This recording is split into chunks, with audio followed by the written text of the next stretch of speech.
When multiple designers are working on a model, the feature list can sometimes become confusing.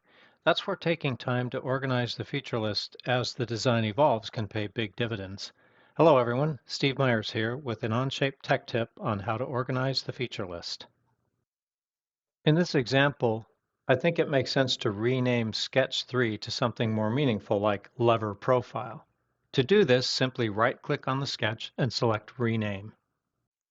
Another bit of organizing you can do is to collect features and place them in a folder.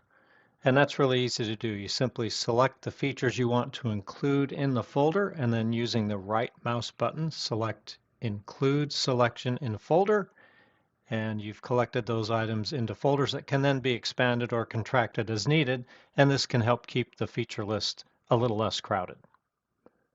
Well, thanks for watching, and be sure to come back often for more Onshape tech tips.